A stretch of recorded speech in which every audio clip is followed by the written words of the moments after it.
Right, Jade, what is tip number 2, please? So tip number 2 is, to ensure questioning involves all pupils, we should use either whole class response systems or a combination of wait time, cold call, and everybody writes.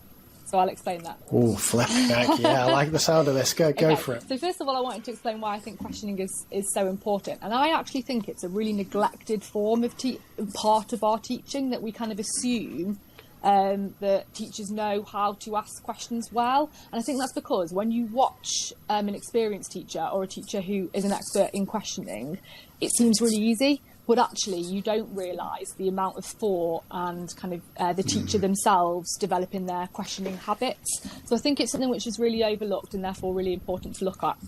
And then questioning, we know, forms a huge part of assessing pupils' knowledge and understanding, allowing for responsive teaching, making sure that you're correcting any errors or dealing with any misconceptions, but also actually making sure that all of your pupils are engaged and thinking, doing the cognitive work. So questioning is super, super important. And so because it's super important, it's crucial that our questioning involves as many people as possible, as much of the time as possible. And so a really popular technique is to use a whole class response system like mini whiteboards. And I know that lots of people have spoken about that in the past on the podcast. So I'm going to kind of miss over that. And I'm going to say, if you don't want to use mini whiteboards, how else can you make sure that your questioning, just verbal questioning, does actually involve as many pupils? So the first thing I think is that you have to give wait time. Now, by wait time, we mean the time that you give pupils to think. It's probably, I actually call it thinking time. I think it makes it more obvious. The time that you give pupils to think of an answer after you've asked a question and before you ask for a response. And I think research shows that teachers wait something like 0.2 seconds. It's ridiculously short amount of time in between asking a question and then either saying, okay, whoever, I'll take an answer from somebody, or answering the question yourself if no one has put their hand up. We've all been in that horrible situation where that's happened. So we need to massively extend the thinking time that we're giving to our pupils. And research that I've read says something like 3 to 5 seconds for a factual question, but longer if you're requiring a more detailed response. So if it's just a short answer, then 3 to 5 seconds, but much longer. And if you think, how often do you do that in your classroom? When I watch teachers teach, there are very few teachers who consistently give that much thinking time. But if you do that, what you will see is that it allows all of your pupils, not just the fastest thinkers, it allows all of your pupils to think. It gives the expectation, I've given you the time to think about it, so you should all be able to come up with an answer. So you get way more volunteers, you get a better quality of response, you reduce the number of pupils that say, I don't know, when you've asked, because they've had that time to kind of gather their thoughts. So that's my kind of first stage, is making sure that you give wait time. And then I really like to combine that with everybody writes. And that is essentially that everybody writes the answer to the question. And I listened to a podcast. It was Oliver Lovell and Anita Archer. And she was saying that she'd read some research where the quality of responses doubles, basically improves massively when you make sure that every pupil writes an answer down to the question. And you can see that because actually you've had to really think about what you think the answer is when you write something down. And also that forces you to give the wait time, because the thinking time, because you've got to give pupils time to write an answer to a question. So I would say do that. And then, so we've given our wait time, either just for pupils to think in their heads or to write down an answer. And then once we've done that, we want to use cold calling. And that's obviously from Doug Lemov. And that is basically where the teacher selects a pupil to answer the question, not just relying on someone who's got their hand up, but also that you say the name of the person who's going to answer after the wait time. So if you haven't done everybody writes, that again makes sure that everyone is doing the cognitive work, because they don't know that they aren't going to be asked. And if you think, as soon as you say, Craig, can you tell me da-da-da-da, well, everybody else apart from Craig has stopped thinking because they know that they're not going to be asked. Where if you say, right, this is the question, I'm going to give you a minute, think about it, or I'm going to give you 10 seconds, think about it.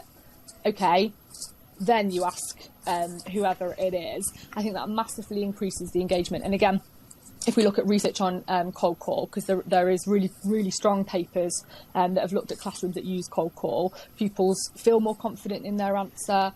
They feel more confident in answering questions. It becomes like comfortable over time because they get used to it, essentially. So do you wait time? Maybe get everybody to write and then use cold calling. And actually, I'm going to share an additional tip here. And this is one I've stolen. It's not mine. It's from 2 teachers at my school who use cold calling with narrate the positive. So basically what you do is you say, right, this is the question and I'm going to give you however much time, let's say about 30 seconds to think of an answer. And when you thought of the answer or an answer, because it's often like a more open question, it's not just, where there's one right answer, I want you to put your hand up. And then as pupils put their hand up, you narrate that positively. So amazing. I can see 2 people have already got an answer. Brill. Keep thinking if you haven't. Don't worry about it if you haven't got it yet. Just put your hand up when you've got one.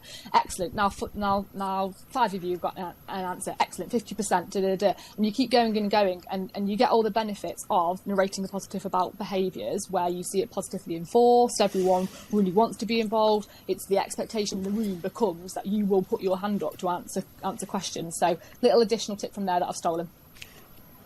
I like it. I love this. Right, lots to dive into here. So just a few reflections from me, then I'll ask you a tricky question, Jade, if that's okay. So first off, that wait time, it always blows my mind when I read the research into that. It's scary.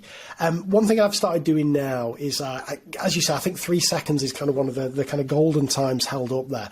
So whenever I'm ready to ask a child to answer, I'll just try and like tap out 3 seconds on my leg just to make sure, just to kind of keep it in my head, because otherwise it's so easy, isn't it? It feels so long, but you do have to get used to it. Yeah. You do.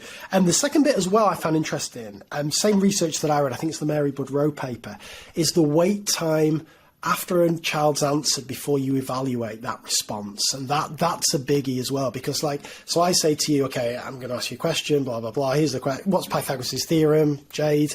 And then you tell me, and then straight away I go, fantastic, and then move on. You're denying the rest of the kids that opportunity to reflect on that answer. Was it the same as what they thought, and so on and so forth. So, but whenever we talk about wait time, it's always that first one that gets the emphasis, and the second really one, again, my understanding is it's really, really important as well. I love this everyone writes. I really like that. I've started messing around with, I'm loosely calling this the holy trinity of participation. I need a better name for this, but I'll try and sell you on. Blasphemous as well, possibly, but I'll sell you on the dream of it, and then I'll ask you a question. So I like to do, ask the kids a question. And then everybody writes the response down on mini whiteboards. I like them to do, if it's a long question, like working out on the back and then like the final answer on the front, so that when they hold it up, I can see the final answer, but they've kind of written on the back. So I see everybody's responses. And then, so that's kind of stage 1 of the Trinity. Then it's you compare your answer with your partner, so you can swap mini whiteboards, what's the same, what's different, and so on. And then you can either cold call or probably warm call, because you've seen some of the responses, so then you can say, Alicia or whatever, tell me about what you've got, and so on. And I just like that combo of, you get the mass participation from the whiteboards, you get the paired discussion, so everyone's also verbally, but then you get the advantages of cold call, where you get to kind of build a response with the child and so on. So I quite like that as a kind of 1, 2, 3. I discussion in my questioning, because I was thinking, I'm trying to combine too many tips, and you'll tell me off. It's like 5 tips, not one. But I completely agree. I very rarely ask pupils in my classroom to answer questions that they haven't already discussed in their pair. I think paired discussions are massively overlooked, and actually the confidence that you get from having your answer confirmed, I've got that as well, and then how comfortable you feel in talking about that, and the benefit of reciting the answer and your explanation is huge. So I'm there with you on that.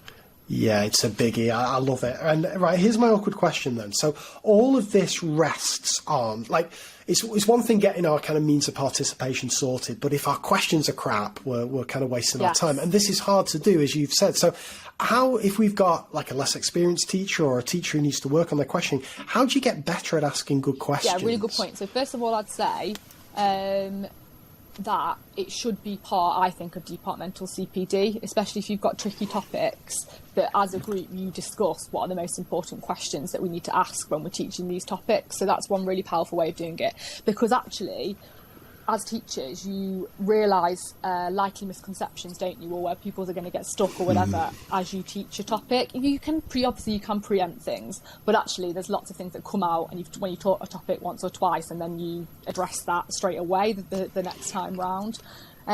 So I think definitely taking advantage of your more experienced colleagues who have taught topics before is really important. And then it is putting thought into it and thinking, right, what actually do I want to know that the kids understand, and what questions do I need to ask to be able to assess that? And that is a really important skill, but you've got to sit down basically. And when I was a new teacher, I would write my questions out like a script, and have them kind of with me, and I'd have, right, number one, this is the question that I'm going to ask. And then I'd have kind of like strands of sub-questions that I'm going to ask after that. So I think it's just one of those things that takes time and looks natural once you are experienced, but actually a lot of thought has to go into it. Yeah, I agree. And just a final reflection, and feel free to say anything to this or just move on.